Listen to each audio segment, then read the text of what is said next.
है वो 3 अक्षरों को मिलकर के बनती थी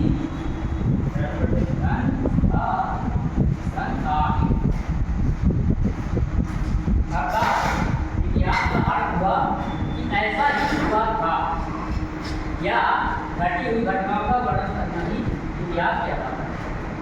ठीक, अब आते हैं इसका काल विभाजन। यदि शायद इतिहास का जो काल विभाजन है वो कैसे कैसे हुआ है और किन किन विद्वानों ने किया है। Number 1, gathiya the Kashi. मैंने पिछली बातों में समझाया था ना कि लोग थे, लोगों को पता हो। उन्होंने क्या लिखा है, कौन सा इतिहास में लिखा है,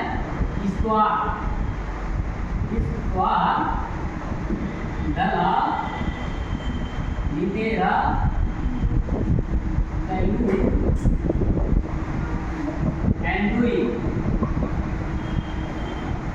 हिंदुस्तानी, ये लिखा है पहला। दूसरा जो इतिहासकार आते हैं वो है शिव सिंह सेंगर। शिव सिंह सेंगर ये क्या लिखते हैं, ये लिखते हैं शिव सिंह सरोवर। दिख रहा है ना शिव सिंह सरोवर। ठीक, तीसरे जो आते हैं वो है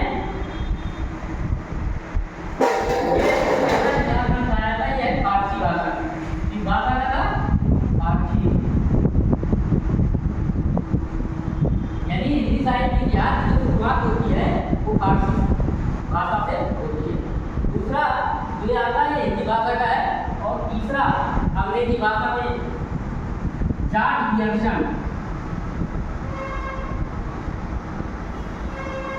पियर्सन लिखते हैं और इतिहास ग्रंथ का नाम है the modern vernacular of Hindustan.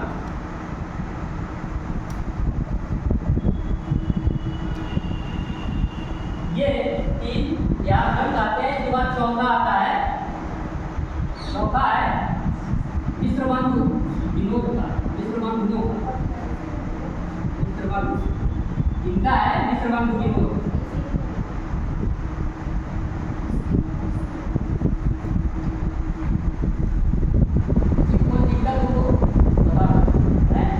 ये 4 इतिहास ग्रंथ आते हैं। इसके बाद फिर जो प्रमुख इतिहासकार आते हैं आचार्य रामचंद्र शुक्ल। इन चारों इतिहासों से वो सामग्री लेते हैं और अपना जो इतिहास ग्रंथ का नाम रखते हैं वो हिंदी साहित्य का इतिहास, हिंदी साहित्य का इतिहास। ये 1919 में आता है। इसका जो पहला नाम, सबसे पहले तो शुरुआत किसका नाम रखते हैं, वो रखते हैं हिंदी शब्द सागर की भूमिका। क्या रखते हैं, हिंदी शब्द सागर भूमिका। इतना क्लियर हुआ? ठीक। अब आते हैं आपका नामकरण। पूरे इतिहास काल को कितने कालों में बांटा गया है, कौन कौन से नाम है, किसने क्या नाम दिया है ना, देखते हैं।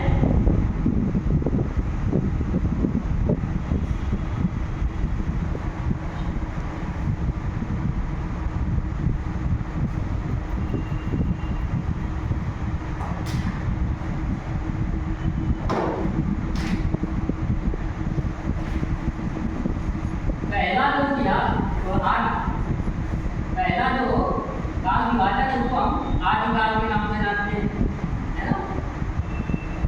दूसरा जो है वो हमारा क्या नाम है, भक्तिकाल, है ना। और तीसरा रीतिकाल, चौथा आधुनिक काल, है ना। अब इनकी समय सीमा क्या है, कब से कब तक